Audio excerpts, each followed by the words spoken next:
आतंकवाद पर पाकिस्तान की स्वीकृति की। पाकिस्तान अपनी धरती पर आतंकियों को पालने के आरोप को भले ही हमेशा खारिज करता रहा हो, पर उसके मंत्री ने एक बार फिर अपने सरकार की पोल खोली है। पाकिस्तान सरकार में मंत्री फवाद चौधरी ने स्वीकार किया है कि पुलवामा में 14 फरवरी 2019 में जम्मू कश्मीर में हुए आतंकवादी हमले के लिए पाकिस्तान जिम्मेदार है। भारतीय विदेश मंत्रालय के प्रवक्ता अनुराग श्रीवास्तव ने साफ किया कि पूरी दुनिया एक बार फिर इस हकीकत को जान गई है कि पाकिस्तान वो देश है जो आतंकवाद का पोषण करता है, और पाकिस्तान आतंकवाद को बढ़ावा देने और प्रश्रय देने की अपनी नीति को जल्द से जल्द अगर नहीं छोड़ता और मुंबई में जो हमला हुआ था और पुलवामा हमले के दोषियों को वो जल्द से जल्द सजा दे, और जो भारत का लगातार दावा रहा है उसको मानते हुए कड़ी कार्रवाई करे। लेकिन क्या पाकिस्तान के मंत्री का ये कबूलनामा क्या मायने रखता है और इससे असर क्या होगा अंतर्राष्ट्रीय पटल पर? पाकिस्तान के खिलाफ जो मुहिम चलती है आतंकवाद को लेकर, उसे प्रश्रय देने की सरकारी नीति की, उस पर क्या इसका असर होगा? साथ ही साथ पाकिस्तान के अंदरूनी हालात जो हैं, क्या उससे बचने के लिए इस तरह के बयानों का सहारा लिया गया है या फिर कुछ और है? हमारे साथ तीन बेहद खास मेहमान हैं। हमारे साथ विवेक काजू सर हैं, फॉर्मर एम्बेसडर। सर, बहुत बहुत स्वागत है आपका। हमारे साथ सुशांत सरीन साहब हैं, स्ट्रेटेजिक अफेयर्स एक्सपर्ट हैं, आपका भी स्वागत है। और हमारे साथ लेफ्टिनेंट जनरल सैयद अता हसनैन साहब हैं, डिफेंस एक्सपर्ट। सर, आपका भी बहुत बहुत स्वागत है। शुरुआत काजू सर मैं आपसे करना चाहूँगा कि पाकिस्तान यूँ तो हमेशा से इनकार करता है जब भी आतंकवाद को प्रश्रय देने, या मैं कहूं कि उसकी जो एक ऑफिशियल लाइन है आतंकवाद को प्रश्रय देने, उसे पालने पोषने की, उसके खिलाफ रहता है। लेकिन जिस तरीके से मंत्री ने स्वीकार किया और जो बयान दिया है, इसे कैसे देखा जाए और ये वाकई किस तरह से पाकिस्तान की राजनीति और पाकिस्तान को आतंकवाद के मसले पर कटघरे में खड़ा करता है? मैंने इनका बयान सुना, फवाद चौधरी का, और वो भी बयान उनकी कौमी असेंबली में दिया गया। और कौमी असेंबली से बढ़कर तो कोई जगह स्थान नहीं होता बयानों के लिए। एक ऑफिशियल स्टैंड होता है सरकार का, जब कौमी असेंबली में दिया जाता है तो वो एक विशेष महत्व रखता है, उससे पीछे नहीं हट सकते। वहां पर जब फवाद चौधरी ने कहा कि पुलवामा हमले में हमारी बहुत बड़ी कामयाबी हुई उसके जरिए, और इमरान खान को और कौम की कामयाबी हुई, और वो एक आतंकी हमला था, तो मेरे मन में एक ही ख्याल आया, और वो ये कि सच को पर्दे के पीछे कितना भी रखने की कोशिश की जाए, सत्य बाहर निकल ही आता है। हाँ, ये दुनिया को मालूम है, दुनिया के महान शक्तियां, आलमी कम्युनिटी जो है उसको अच्छी तरह मालूम है कि पाकिस्तान ने आतंकवाद का एक नीति तहत सहारा लिया है। लेकिन अभी तक ये रहता था कि पाकिस्तान की सेना जो है इसमें इन्वॉल्व है, कि सेना इसका प्रयोग करती है, सेना आगे बढ़ती। लेकिन फवाद चौधरी ने तो ये साफ कर दिया कि ये सेना ही का नहीं, पाकिस्तान सरकार की भी नीति है। और उन्होंने तो बधाई दी इमरान खान को, और पाकिस्तान की जनता को बधाई दी कि देखिए हमने क्या कामयाबी की पुलवामा में। और पुलवामा में किया क्या था? एक आतंकी हमला। तो इसका मुझे लगता है भारत सरकार ने जो बयान दिया है, जो आपने जिसका जिक्र किया आपने, वो उसको इस फवाद चौधरी का जो एक वाक्य था, उसको हमें सब पटलों पे उजागर करना चाहिए, उसको हमें सबके सामने पेश करना चाहिए, और ये फिर मांग दोहरानी चाहिए कि दुनिया के देश पाकिस्तान की जो हकीकत है उसको माने, और पाकिस्तान पर दबाव पड़े, हर सूरत दबाव पड़े कि वो आतंकवाद का रास्ता छोड़े, क्योंकि आतंकवाद से आज के दिन तो और कई दशकों से पूरी दुनिया उलझ रही। हसनैन सर, जिस तरीके से पाकिस्तान का रुख रहा है, और ये बिल्कुल सही कहा मिर्जा साहब ने कि सभी जानते हैं, पाकिस्तान के बाहर भी, पाकिस्तान के अंदर भी, अंतर्राष्ट्रीय पटल पर भी, लेकिन पाकिस्तान की असेंबली में एक मंत्री का ये कबूलनामा किस तरीके से आप देखते हैं कि सरकार की जो नीतियां हैं वो कितने खुलेआम अब व्यापक स्तर पर नजर आ रही, जो पहले पर्दे के पीछे और कुछ शर्म लिहाज हुआ करता था उससे अलग हो चुका है पाकिस्तान? ये उसकी मजबूरी है या फिर कहीं कुछ और मैसेज देने की कोशिश असेंबली के अंदर इस तरीके से एक मंत्री के बयान के द्वारा? देखिए, पहले सबसे पहले जो विवेक काजू साहब ने कहा है, बिल्कुल मैं उसके साथ सहमत हूं। पाकिस्तान का आतंकवाद के साथ दौरा जो शुरू हुआ वो 1990 में नहीं, मगर असल में 1980 से शुरू हो गया था, जब पंजाब में आतंकवाद पैदा हुआ था और उसके पीछे भी हाथ पाकिस्तान का था।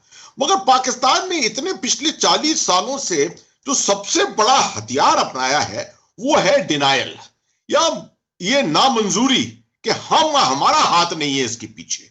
और इसके अंदर इतनी काबिलियत के साथ उन्होंने दुनिया के सामने वो पेश आए हैं, सबको बताया हर वक्त कि देखिए ये हुआ है मगर हमारा हाथ नहीं है इसके अंदर।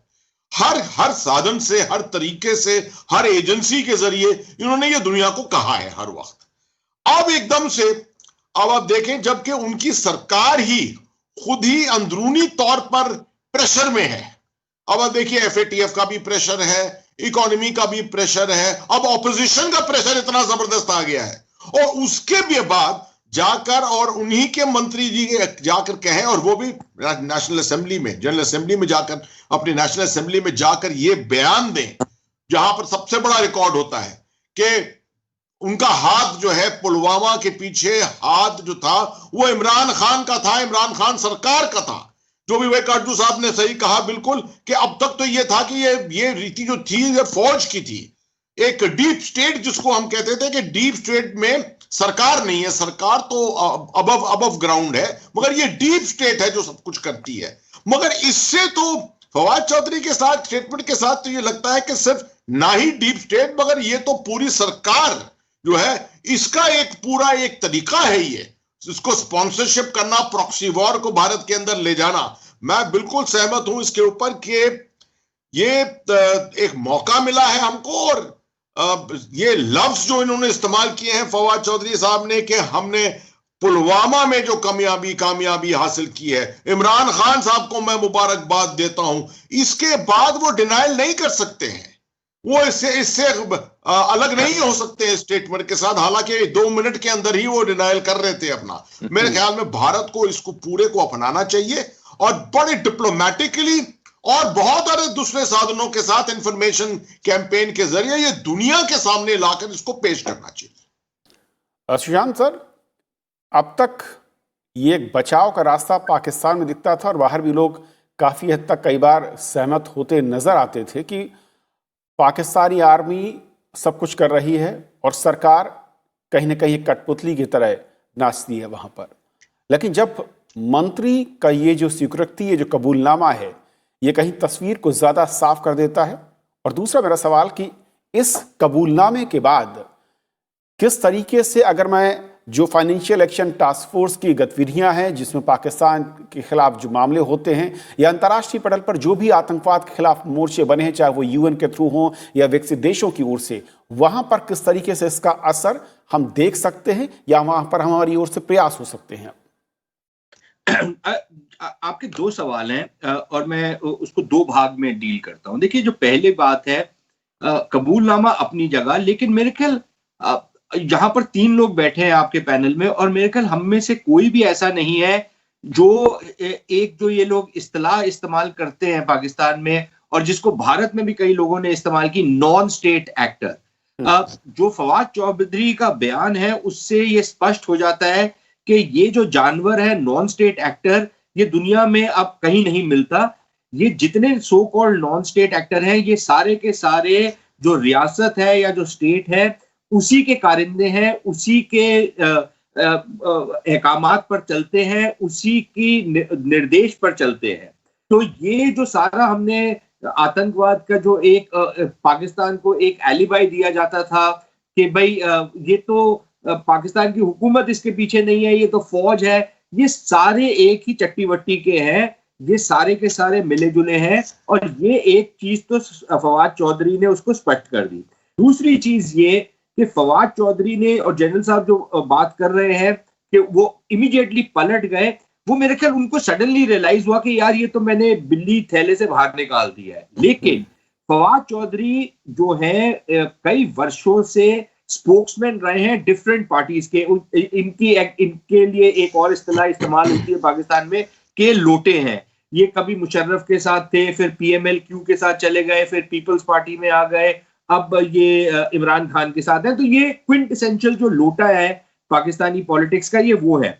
लेकिन ये क्योंकि इंफॉर्मेशन मिनिस्ट्री भी हैंडल कर चुके हैं, प्रवक्ता भी रह चुके हैं, टेलीविजन एंकर भी रह चुके हैं, इनको मालूम है कि शब्दों की क्या महत्व होता है। अच्छा, अब दो शब्द हैं भारत में और दुनिया भर में। पुलवामा का जो मतलब है उसको जोड़ा जाता है एक आतंकी हमले से, और दूसरा हमला है बालाकोट का, जो भारतीय वायुसेना ने जहां पर जाकर एक अटैक किया।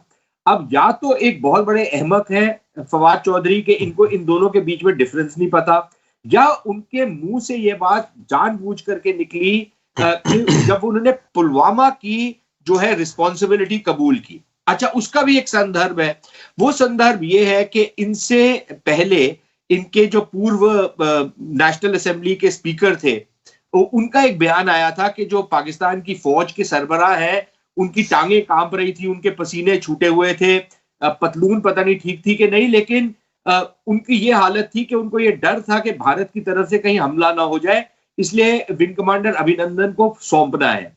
ये उस संदर्भ में और उनकी एक लिहाज से पैरवी करने के लिए फवाद चौधरी अपने आपे से बाहर हो गए, और जैसे काटजू साहब कह रहे हैं, सच उन्होंने उगल दिया कि पुलवामा हमने किया था और देखिए हमने कितनी कामयाबी वहां पर पाई। जहां तक एफएटीएफ का सवाल है या जो भी और कूटनीतिक मंच हमारे सामने है, हर कूटनीतिक मंच पर हमको इसको उठाना चाहिए और भूल नहीं जाना चाहिए। एक हमारा वतीरा ये रहा है कि पाकिस्तान हमारे को बार बार फुल टॉस देता है, हम एक बारी तो छक्का लगा के फिर भूल जाते हैं। वो बार बार हमारे को लूप में चलाते रहना चाहिए, ताकि इनको दिखाते रहना चाहिए कि ये कैसे लुप्त है। एक उदाहरण उसका दूं, जब मुंबई का हमला हुआ था तो इनके जो उस समय के आईएसआई के चीफ थे, उन्होंने पब्लिकली डिक्लेयर किया था कि ये जितने सो कॉल्ड आतंकी हैं, बैतुल्ला महसूद, तहरीक तालिबान के लोग, ये सारे बड़े राष्ट्रवादी पाकिस्तानी है, बड़े नेशनलिस्टिक पाकिस्तानी है, पेट्रियोटिक पाकिस्तानी है। हमने उसको भुला दिया बिल्कुल।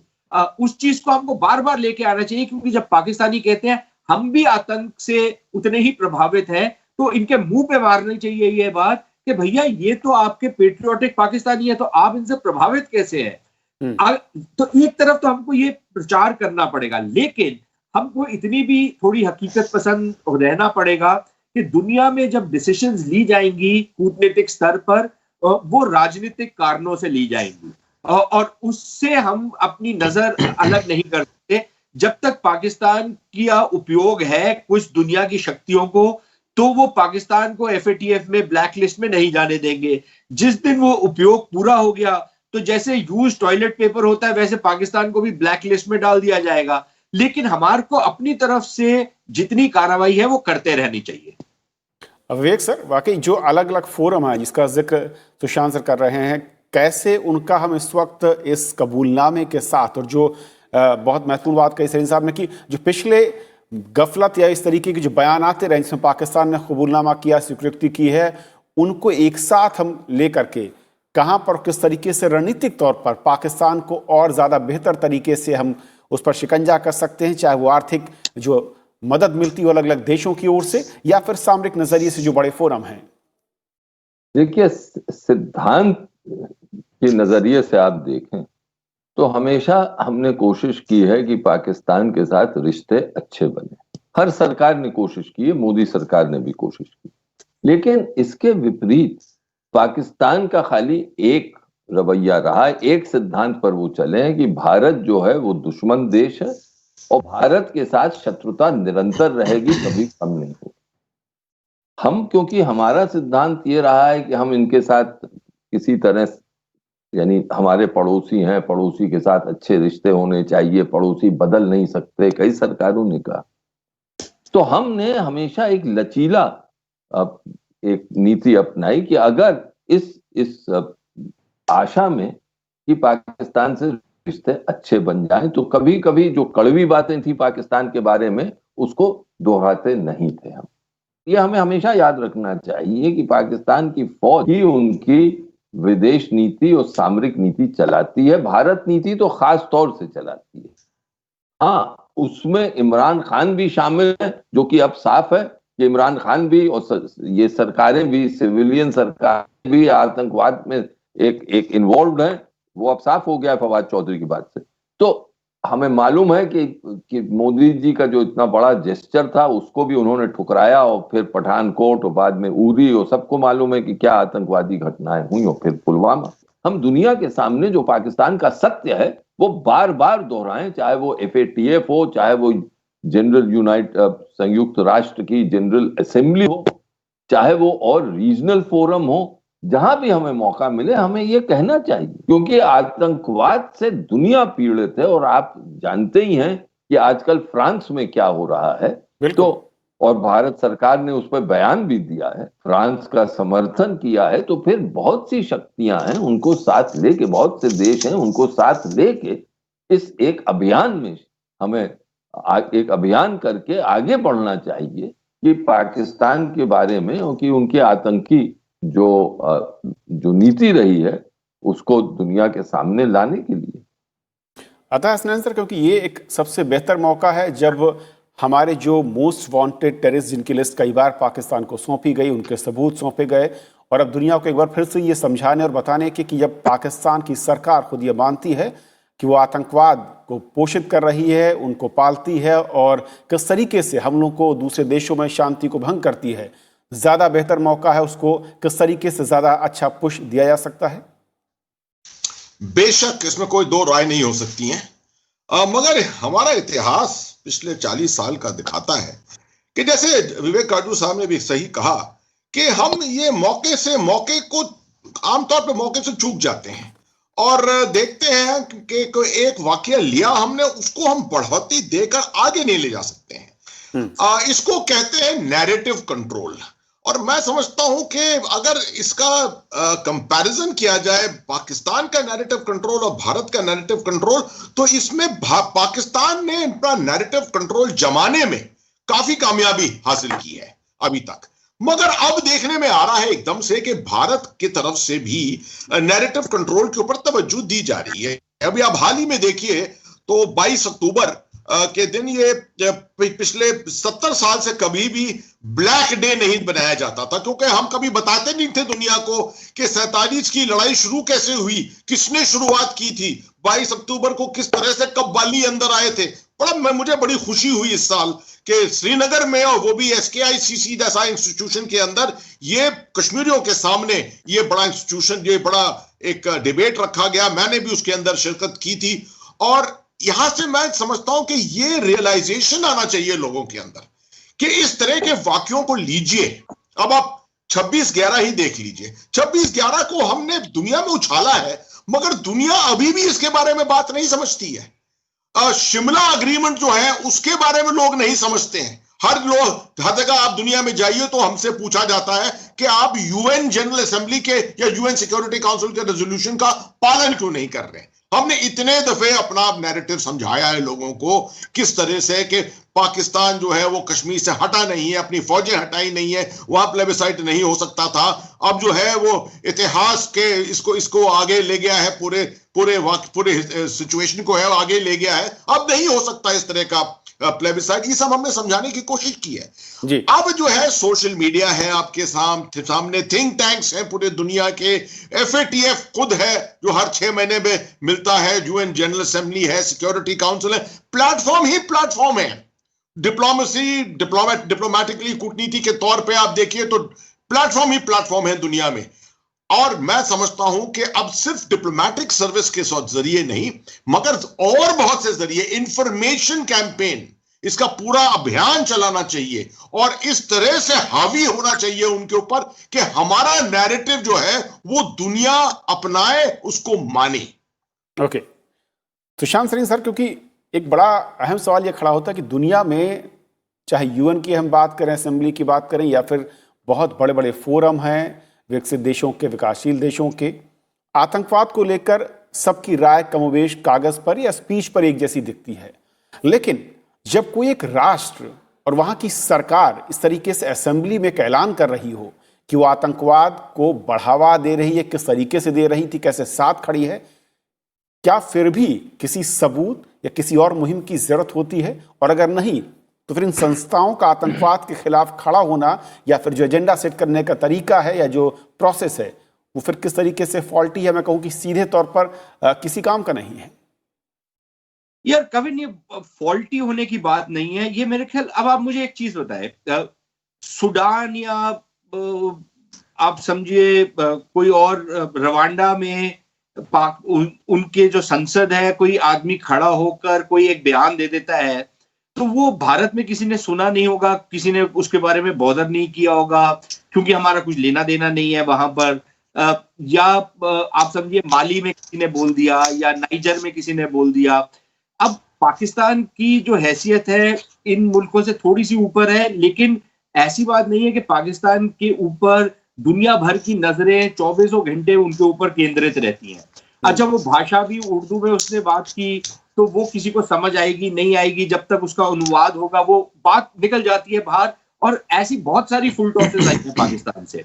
अब प्रॉब्लम यह है कि हम लोग सोचते हैं कि भाई पाकिस्तान को सारी दुनिया देख रही होगी, ऐसी बात नहीं है। पाकिस्तानी ये सोचते हैं कि उनके जो प्रधानमंत्री वहां पर यूएन में जाकर एक स्पीच देते हैं तो सारी दुनिया कान लगा के बैठी हुई है उनको सुनने के लिए, ऐसी बात भी नहीं है, वो खाली हॉल होता है। अब ये हमारी इसलिए जिम्मेदारी हो जाती है कि जब उन्होंने इस टाइप की एक हिमाकत करी है तो जो जनरल साहब कह रहे हैं कि इसको छोड़ना नहीं चाहिए, ऐसी चीजों को पकड़कर हमको, जब हम लोग काटजू साहब की जो पुरानी बिरादरी है, जब अपने लोगों से दुनिया भर में मिलते हैं तो कॉन्स्टेंटली इस बात को ड्रिल करते रहना चाहिए, हर फोरम पर करना चाहिए, हर मीटिंग में करना चाहिए, हर जगह करना चाहिए, हर तरीके से करना चाहिए। हम उसमें चूक जाते हैं। उसका एक कारण यह है कि हम लोग सिर्फ अपना सारा का सारा जो ध्यान है पाकिस्तान के ऊपर केंद्रित नहीं करना चाहते, क्योंकि हमारे पास और बहुत सारी चीजें हैं जिसमें हम दुनिया के साथ एंगेज करना चाह रहे हैं। क्लाइमेट चेंज हुआ, आर्थिक चीजें हुई, अर्थव्यवस्था की बातें हुई, तमाम और चीजें हैं जिस पर हम दुनिया के साथ एंगेज हैं। उसका एक छोटा सा भाग पाकिस्तान है और उसी का एक थोड़ा सा और बड़ा भाग आतंकवाद है। लेकिन हमको फिर भी इन दोनों चीजों को लगातार निरंतर लोगों को बताते रहना चाहिए, हर फोरम से बताना चाहिए, हर मीडियम का, social media, main stream media, electronic media, उसका इस्तेमाल करके बात करनी चाहिए और उन भाषाओं में बात करनी चाहिए जो दुनिया में समझ आती है। अगर हम अपनी बात अपने साथ ही करते रहेंगे तो वो आपस में तो कन्विंस हो जाएंगे, लेकिन हमारी ऑडियंस क्या है? दुनिया है। तो हमारे को दुनिया के साथ एंगेज करना है। तो इसलिए कूटनीतिक मंच पे जो जनरल साहब बात कर रहे हैं उसी चीज को आगे बढ़ाते रहना पड़ेगा। उसका मतलब ये नहीं है कि हम बाकी चीजों को छोड़ दें, उनको बिल्कुल आगे बढ़ाना पड़ेगी बात, लेकिन उसके साथ साथ ये वाली बात भी हर पटल पर हमको रखनी पड़ेगी और दुनिया को अवगत कराना पड़ेगा कि पाकिस्तान के क्या कैरेक्टर है, किस तरीके का रियासत है और किस तरीके के लोग हैं और किस तरीके का आतंकवाद वहां से पनपता है। तभी ये बात आगे कहीं पे जाके लोगों के जहनों में उतरेगी और हम जो चाहते हैं वो हमारे को मिल पाएगा।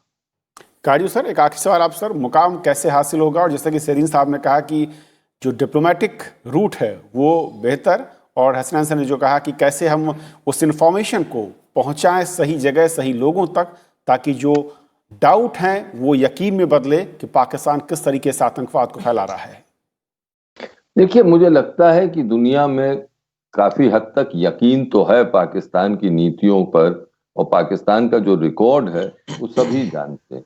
खासतौर से 9/11 के वाकये के बाद तो जब दुनिया ने आतंकवाद को एक गंभीरता से लिया, उसके पहले ये था कि आतंकवाद जो है वो खाली कुछ देशों की समस्या है, दुनिया की समस्या नहीं है। लेकिन उसमें अब परिवर्तन आया।